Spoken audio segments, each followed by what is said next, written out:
Muy buenas tardes a todos en realidad quiero agradecer la invitación que nos ha dado Marí a través del Comité de Tecnología, pero agradecer especialmente a la Escuela de Ingeniería de la Universidad de Valparaíso y a todos sus docentes, con el fin de que nosotros podamos mostrar o ver cómo es la situación profesional en el fondo, entre la oficina y el terreno. Eso es lo que hacia allá me voy a enfocar yo.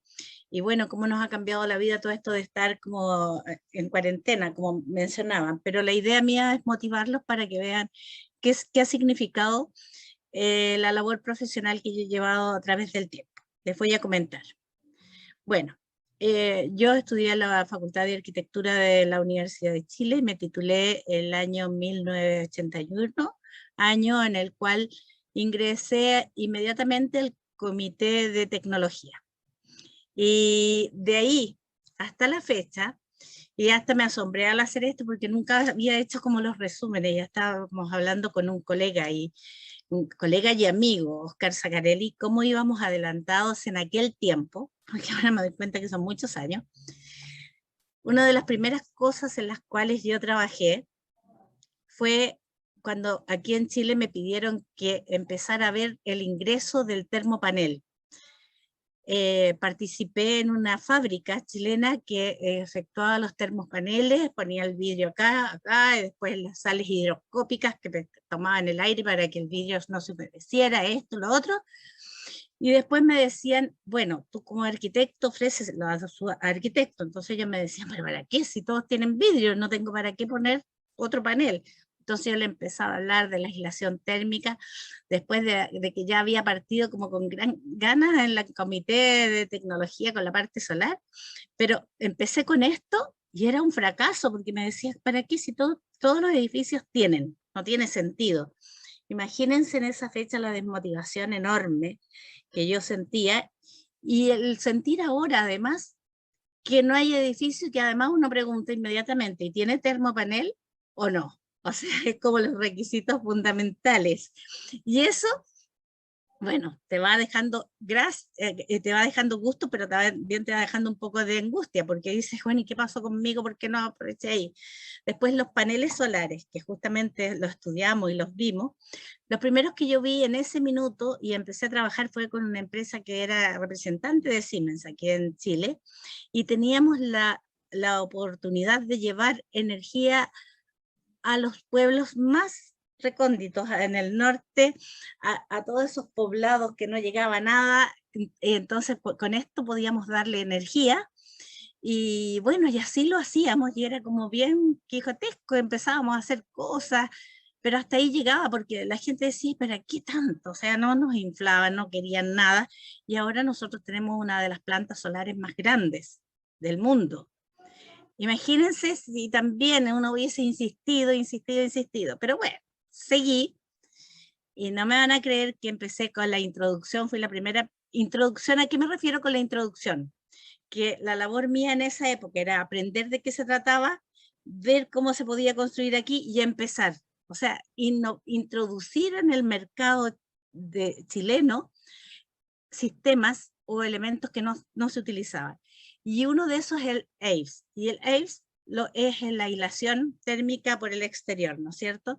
Entonces me tocó partir desde el principio, cuando partieron con los centros comerciales, esto vino de Argentina, partí, y al principio también era que no, que para qué, si no es necesario, pero empezó después una reglamentación térmica que cambió absolutamente todo. Pero en un principio me decían, ay no, si esto es como unas mezclas, nomás que uno las echa encima, y en el fondo nadie le daba el sentido y lo que significaba el comportamiento térmico y todo lo que estábamos hablando en conjunto y las ideas que uno traía. Sin más, después seguí con otra cosa. Seguí con las lámparas de uso eficiente en energía, y puse estas porque esta me tocó introducir, que todo el mundo decía que atroz, que feas, que la luz que da, que es colita de chancho, que eran como aquí y para allá, y partí con eso. Bueno, ahora llegamos a toda la iluminación, que es totalmente diferente y con un ahorro energético impresionante. ¿ya? Y esto partí dando las charlas, tratando de introducir qué significaba la eficiencia energética y todo. Después comencé y seguí con lo que eran los paneles SIP, y ahí teníamos la diferencia entre la construcción tradicional y la construcción al lado de izquierda del dibujo, los paneles SIP que los podían enviar ya listos y construían la obra rápidamente y venían con la aislación y todo. También me tocó eso. Después seguí con esto, que es el sistema de aislación con fibrocelulosa, en el cual introdujimos, empezamos a ver cómo podíamos hacer ciertos proyectos. Uno de los primeros proyectos más emblemáticos fue el Hotel Angaroa en Isla de Pascua, en el cual todo se podía llevar en bolsas muy comprimido, y allá se preparaba todo y se proyectaba la aislación. Entonces, y después en otros edificios, porque empezamos a ver que con unos camiones podíamos llegar hasta el 6º piso, 7º piso, en las mangueras, y empezábamos a aislar los entretechos. Además, esto no prendía con el fuego, no se encendía, era realmente ignífugo. Mira, muchas características. Y bueno, y ahí yo tenía que seguir viviendo, por lo tanto seguía trabajando en otras cosas y iba paralelamente contemplando todo esto, pero no era como la base que yo tenía. Y después seguí con otro, que era la aislación con nanotecnología, que es el aerogel.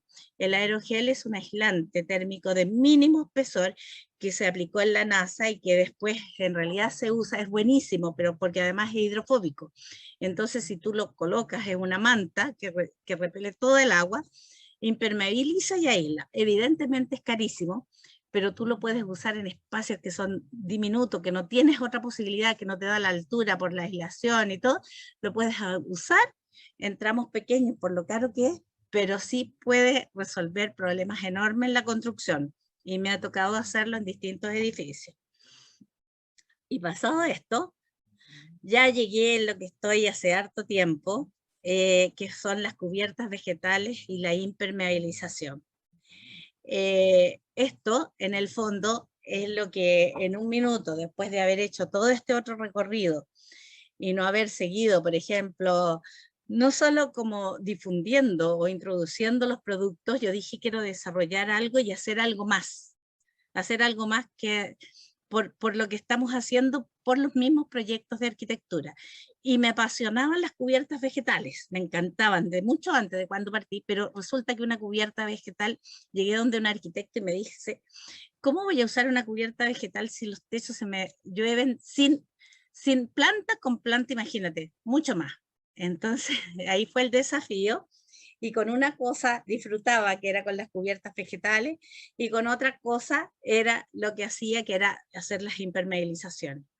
Y así me especialicé en todo lo que era impermeabilización, apoyando a todos mis colegas arquitectos, trabajando para las inmobiliarias y todo, con el objetivo de ser un partner en sus proyectos, no llegar a cambiar yo, porque sé que la impermeabilización, uy, qué color más feo, que cómo va la terminación, no, ellos tienen que decirme qué quieren de su proyecto y yo sacarle el máximo partido para que sí funcione, con sus espejos de agua, con las cubiertas vegetales, con todos los elementos. Eso a grandes rasgos.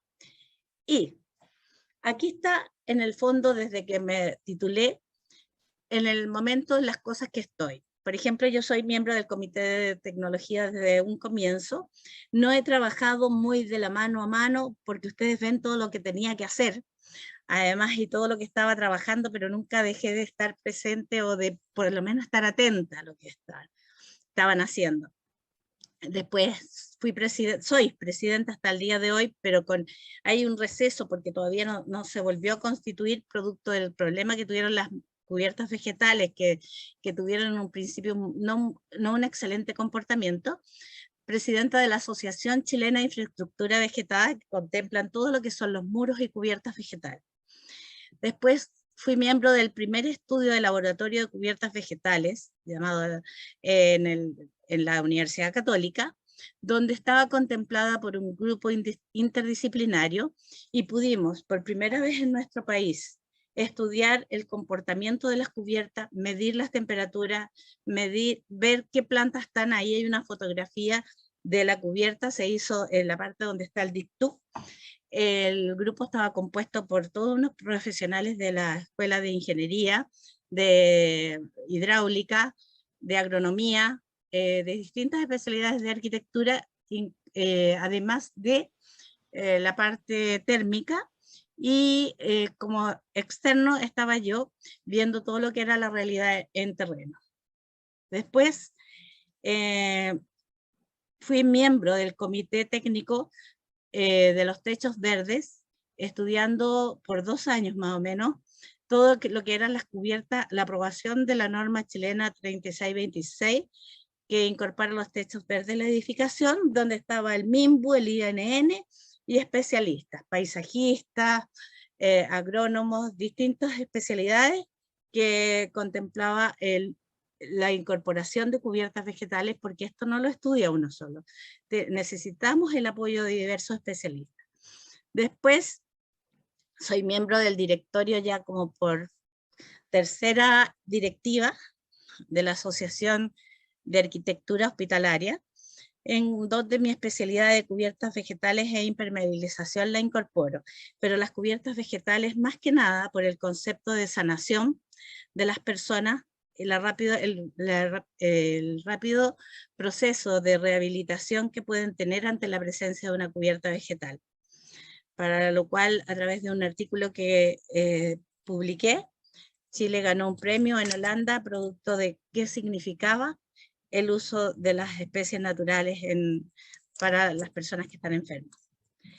Después, soy miembro de la Asociación de Impermeabilizaciones de Chile, donde estoy presidiendo el Comité de Proyectos de Impermeabilización y lo queremos presentar ante el MIMBU e INN. ¿Qué es lo que sucede con esto? Que nosotros estamos pensando que las impermeabilizaciones, tal como son los proyectos sanitarios, igual que son los proyectos de iluminación y todo, pasen a ser una especialidad. Y en eso es lo que estamos luchando, y estamos tratando ante el MIMBU y el INN presentar una normativa. Soy miembro también activo en este minuto del Comité de Instalaciones de Membranas Asfálticas, y por otro lado, en desarrollo se encuentra la norma nuevamente de las membranas asfálticas del INN, y tenemos habitualmente nuestras reuniones donde vamos conversando y actualizando la norma, ¿ya? Eso es hasta ahora lo que vamos haciendo, y yo creo que si ustedes se fijan, son muchas las cosas que hay que ir abordando para poder en realidad ir trabajando lo que está. Bueno, nuestra especialidad como impermeabilizaciones, nosotros trabajamos desde un comienzo con la idea de que desarrollamos una especialidad bajo el concepto de cero agua. Y cada solución es única para cada proyecto y responden a los requerimientos de que cada uno tiene. Esto quiere decir proyectos que están en el norte, que están en la playa, o que están en el sur, en el extremo sur, o proyectos centrales. Todo eso tienen distintos comportamientos, como los proyectos de cordillera, todo donde tenemos que trabajar con otras temperaturas y otros requerimientos. Nuestra oficina somos un equipo formado de arquitectos, hay un constructor civil, el apoyo de un dibujante técnico que ya está conmigo como 20 años o más, y el área administrativa y colaboradores que estamos trabajando ahí. Y cuando abordamos el proyecto de cubiertas vegetales, también lo incorporamos a través de paisajistas, especialistas en riego, ingenieros agrónomos y otros dependiendo de la envergadura de un proyecto. Esto es, para ese caso específico, ellos no forman parte de la oficina, pero ¿qué hacemos nosotros? Por ejemplo, el Hospital Félix Bulnes, que había que hacer el proyecto de cubiertas vegetales, ahí yo iba manejando la parte de los paisajistas, el especialista del riego es fundamental, y íbamos viendo las plantas, todo lo que requería de más arquitectura, porque existían sectores que eran con distinta actividad, sectores en el lugar de psiquiatría, sectores en rehabilitación y todo. Entonces todo esto hay que empezar a ver con una mente mucho más amplia cómo trabajamos, con qué pares trabajamos. Y bueno, también tenemos el área de inspección de obra, donde vamos a ir chequeando los productos, que los productos especificados sean acordes con la calidad solicitada y que estén correctamente instalados, ya sean en el orden correcto, con los días de curado necesarios, con las pruebas de agua, con los periodos y tiempo indicados, con la información técnica recopilada, que hacemos un informe y después vamos presentando para que se vaya verificando lo que estamos haciendo. Muchas veces ahora estamos trabajando con algunos, por ejemplo, cuando tengo un producto o más que un producto, especifico un sistema, este sistema, el proveedor generalmente si es bastante técnico, me acompaña y vamos. Por ejemplo, hoy día fui a una obra con un asistente técnico, con un proveedor que es técnico comercial en el fondo, y vamos a ver a la obra si los productos y los sistemas se están instalando bien, si corresponde a lo que queremos, cosa que el producto quede bien instalado de acuerdo al sistema especificado por nosotros. Vamos viendo los problemas con los que nos encontramos, porque cada obra es un mundo. Hoy día teníamos pensado estar 2 horas y estuvimos como 3 por distintos detalles que había. Y tengo un área diferente, que es el desarrollo y la detección de filtraciones en obras ya construidas, para lo cual, cuando hay un problema así, yo trato de ver las especificaciones técnicas, los planos que puedan existir, los informes, de alguna forma llegar a ver de dónde proviene el agua, más que empezar y cambiar y impermeabilizar de nuevo, porque el agua puede recorrer 5 metros con toda facilidad y no nos damos ni cuenta, ¿ya? Entonces, ¿qué pasó con las impermeabilizaciones? Hasta hoy día las impermeabilizaciones en las edificaciones generalmente son abordadas en el respectivo proyecto de arquitectura y no se tratan como proyectos de especialidad. ¿Y qué es lo que pasa? Existe un concepto erróneo de que la impermeabilización, a ella no se le da la importancia debida, y esto es porque en general no se ven. Y las complicaciones no son percibidas inmediatamente, sino que cuando ya el proyecto ya está funcionando con todos sus habitantes y con todos los recintos habitados. Y no existe una mayor preocupación. Se invierte lo mínimo o menos de lo aceptable al momento de la ejecución de la obra. El otro día me encontré con un proyecto que está recién construido y que tiene problemas. Revisé las especificaciones y el proveedor me dice eso ya está descontinuado. Entonces, ¿qué estábamos acostumbrados? Estábamos acostumbrados a que usamos las especificaciones técnicas, los arquitectos éramos todos así. Sácate el punto de las especificaciones técnicas y lo copiábamos y lo pegábamos, tal cual. Pero resulta que quedamos como en el pasado con las mismas cosas y ahora hay otros productos, otros sistemas de aplicación y se utiliza la especificación a modo genérico en realidad, sin considerar factores a impermeabilizar como los recintos, dependiendo de cada situación, como por ejemplo el suelo, el clima, el uso, la materialidad, ese tipo de cosas. Entonces, ahí. Espérate. Déjame ver si pasa. Ahí. Entonces, una correcta impermeabilización, ¿qué implica? Evitar filtraciones, evitar presencias como de fluorescencia en distintos sectores. Implica evitar el daño de materiales, porque nosotros a veces dejamos y ya a veces es tarde. En casos así tenemos que raspar el fierro, ver en qué condiciones está, incluso evaluar o si no hay que reforzar estas losas. Implica además una mala apariencia en el mismo edificio y una pérdida de confort total. Esta foto la saqué, había llovido el día anterior y las personas tuvieron que rápidamente llenar de balanganas, de ollas y de todo por las distintas goteras, y en el fondo la molestia que les da. ¿Y qué es lo que pasa? Que esto además nos ayudaría a una menor postventa. Además de esto, ahorrarnos todos los problemas de salud que se pueden originar, ¿ya?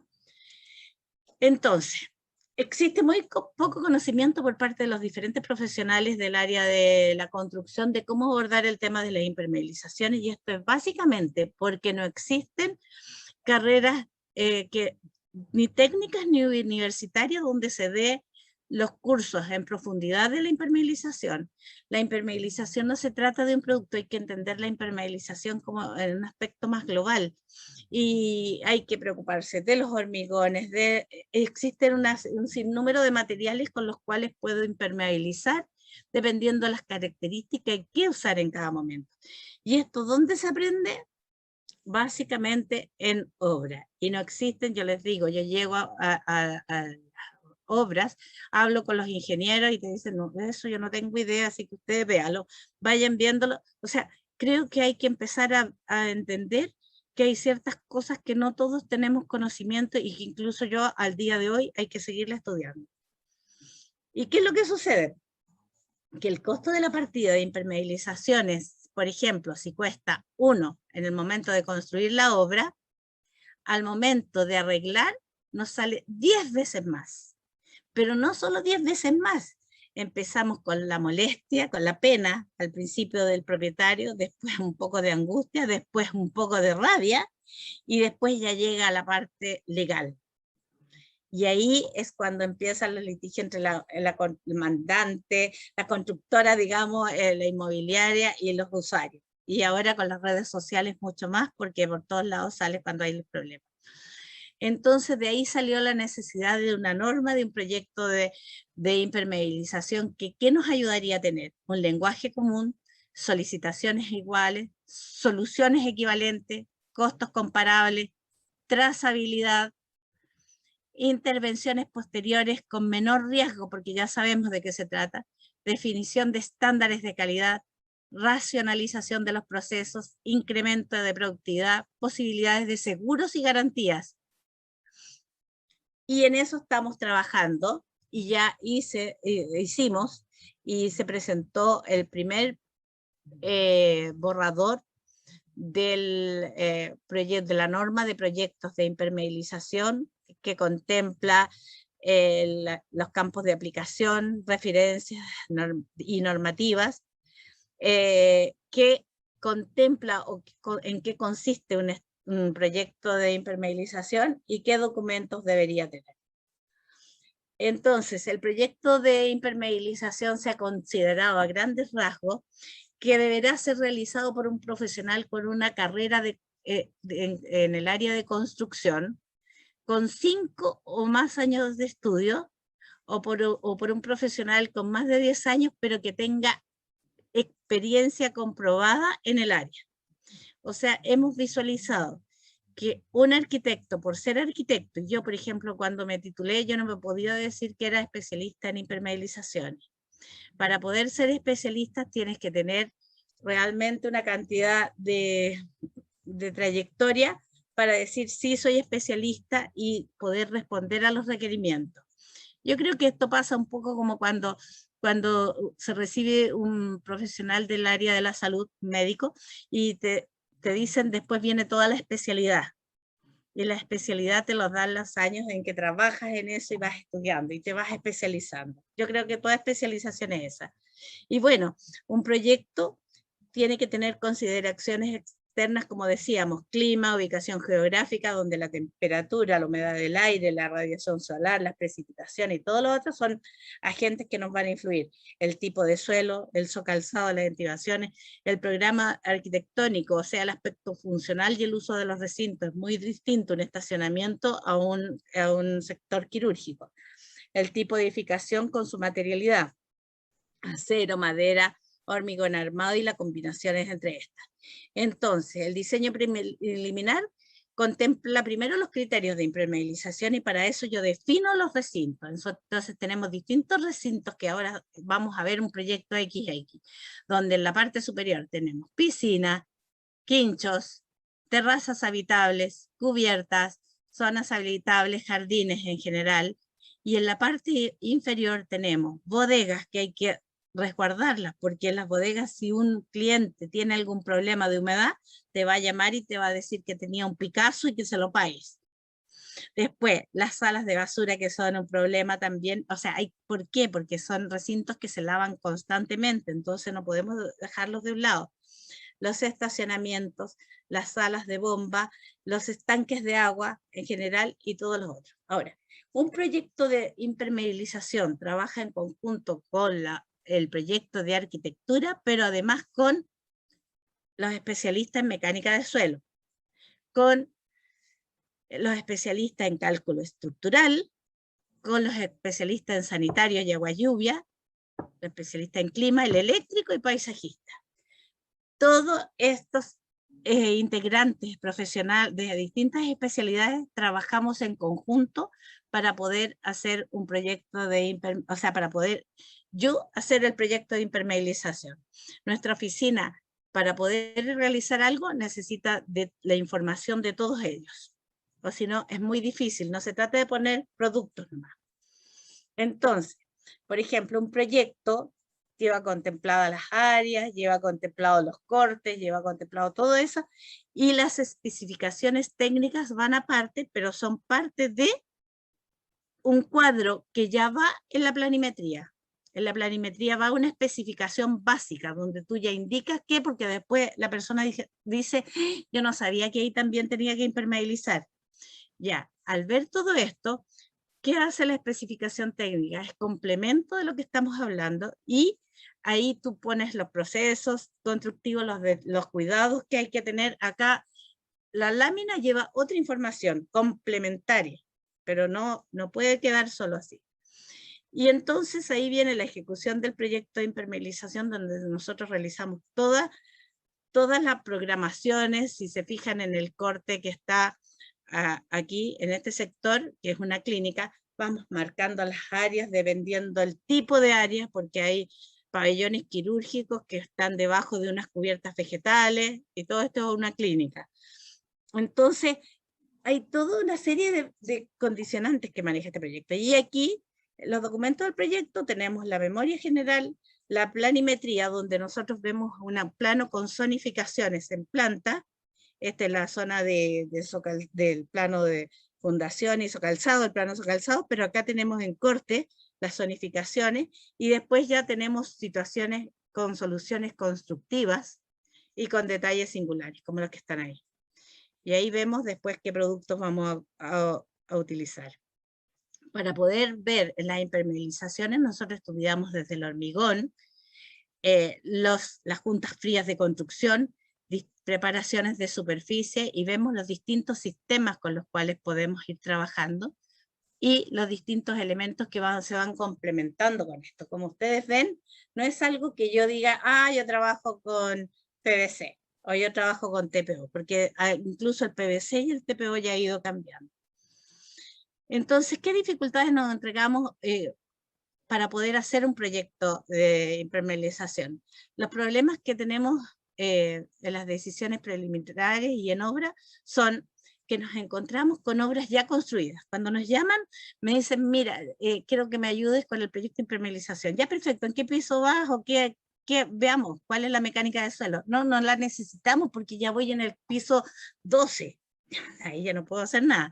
Después, falta de conocimiento de la disciplina, eso ya lo hablamos. Necesidad de rapidez de la construcción. No, yo quiero esto ahora, no me importa, instálalo nomás. No, es que va a llover mañana, no, instálalo nomás, no me interesa, porque necesito terminar. Y después, minimización de la importancia de esta, como queda tapado, de un color que da lo mismo. Todas las impermeabilizaciones son de un color, o todas son negras, o todas las que son a la vista son grises, o todas, no, les da lo mismo, pero todas son diferentes. Más los problemas constructivos. ¿Y con qué nos encontramos? Como les decía, con obras ya construidas. Aquí me llamaron y me dijeron, necesitamos tu proyecto. Ya era tarde, ustedes verán. Lo otro, los arquitectos, nosotros nos encontramos con obras que vienen así. Vienen todos los losas y los techos planos, da lo mismo. ¿Y cómo evacúas el agua? No sé, aquí te dicen, ve tú. Pero aquí empiezan a existir los problemas, no están las direcciones de agua, y eso es tremendo. Entonces tú le dices al arquitecto, ay, no importa, bueno, ahora nos están llamando, tienen problemas, la gente está reclamando. Esto que está acá es el problema de los presupuestos de licitación. Fíjate que uno entrega un proyecto y el señor que hace las licitaciones tiene un listadito, igual que el arquitecto cuando estaba, este proyecto de estas láminas valen tanto y es antiquísimo. Entonces cuando tú llegas a la obra te dicen, uy, no, pero está carísimo, no. A mí me dieron otra cantidad, pero resulta que los precios andan por otro lado y no corresponde al señor de la licitación. Entonces la licitación está caída, tenemos que bajar el proyecto. Después, tenemos espacios, como les quería mostrar aquí, el edificio se ve el descueve, ni un problema, todo lo ves por afuera, pero las partes de abajo, las que no se ven, nos encontramos con este tipo de situaciones. Y yo creo que eso es lo que no puede suceder. ¿Y qué es lo que va? Hay que preocuparse de los puntos singulares. ¿Cómo son? Nidos y juntas frías, pasadas de ducto, lucanas y otros elementos que se comportan en forma diferente en las cubiertas o en otras partes. Las bajadas de agua y lluvia. Las juntas de dilatación, es súper importante que no nos olvidemos la estanqueidad que tiene que tener esto y el comportamiento, cómo se comporta. Las pendientes. Cualquier arquitecto te va a decir el mínimo de pendiente porque no quiero que la mesa me quede, o menos que me quede inclinada. No, aquí hay que ver realmente cómo solucionamos y existen formas de dejar la cubierta plana, le ponemos plot y dejamos por abajo las pendientes, pero veamos qué es lo que queremos. Bueno, los chafs y todos esos elementos, impresionante, pero todas las obras una cubierta vegetal por todos estos chafs y se pasaba por todos lados. Y las grietas y fisuras, siempre el hormigón se fisura, pero ojo, se fisura por algo y ahí hay todas unas indicaciones de cómo trabajar el hormigón. Y las pasadas de ductos en general. ¿Qué nos encontramos a la obra? Nidos, pero después esto te lo retapan con cualquier cosa y resulta que después se pasa y tú, mira, es bueno ir viendo, estas son fotos que están tomadas al pasar a mirar otras cosas y nos encontramos con esto, porque después el maquillaje tapa todo. Después, intervenciones durante la construcción, que, oye, se me olvidó, y le hacen una marquita, pasa por ahí porque no pasé el ducto. Ahí está. O si no, ahí está planito, ya está impermeabilizado, instala todo y lo usan de bodega. Entonces, todos esos fierros te liquidan la impermeabilización. Después, si ustedes se fijan, aquí estamos y estoy parada en una, donde se ven las fisuras, en una losa. Esta losa no fue bien curada, tiene problemas de distintos tipos, y esto es lo que se ve por abajo. Entonces tenemos que trabajar, o si no, los puntales. Y todas estas cosas tenemos que trabajarlas bien, son puntos de filtraciones. Y esto es lo más genial. Aquí tenemos un corte de una canaleta y sacamos esto, me dijeron, ven a ver otra cosa del proyecto, pero nosotros no te preocupes porque ya estamos colocando la cerámica, o sea, el porcelanato. Fíjate que el porcelanato estaba instalado ya todos los ventanales, todo avanzaban, y aquí dejaron la canaleta totalmente abierta y el poliestireno, y entonces al caer el agua se iba a través del poliestireno y iba a pasar hasta allá, así que pedí que sacaran rápidamente todo esto, que hiciéramos la canaleta, que colocáramos el borde, que impermeabilizáramos. ¿Cómo es posible? Aquí el agua se iba a ir completamente. Pero aquí está genial, po. El mismo lugar donde estaba todo listo, pero como la escalera era con una complicación, esta escalera que subía ahí, dejaron todo ahí menos mal, pero estaba todo lleno. ¿Qué hubo que hacer? Sacar todo y hacer todo el tratamiento. Y no solo sin eso, dejaron todo, esto eran canaletas, pero estaban todos los ductos que obstruían el paso del agua. Entonces, pero no importa, porque las constructoras a veces tienen que avanzar, dicen ellos, no importa, avancemos, tráete el ceramista, entonces sí avanzan y piden los estados de pago. Y claro, pero después lo sacamos, entonces doble gasto. Este es otro tema. Este es un tema de las juntas frías que nunca las tratan y así quedan constantemente cuando llueve. Es tremendo. Y otro tema fundamental son las salas de caldera que van en los pisos superiores y que la gente te dice, no, pero el especialista muchas veces te dice, y ahí vienen los comentarios, por eso es bueno trabajar entre todos. No, si a mí la sala de caldera no tienes nada, tienes los equipos nomás y no te va a caer agua. Bueno, ahí está las mantenciones, todo, y es tremendo. Constantemente con problemas y asiste la persona que vive bajo esa sala de caldera.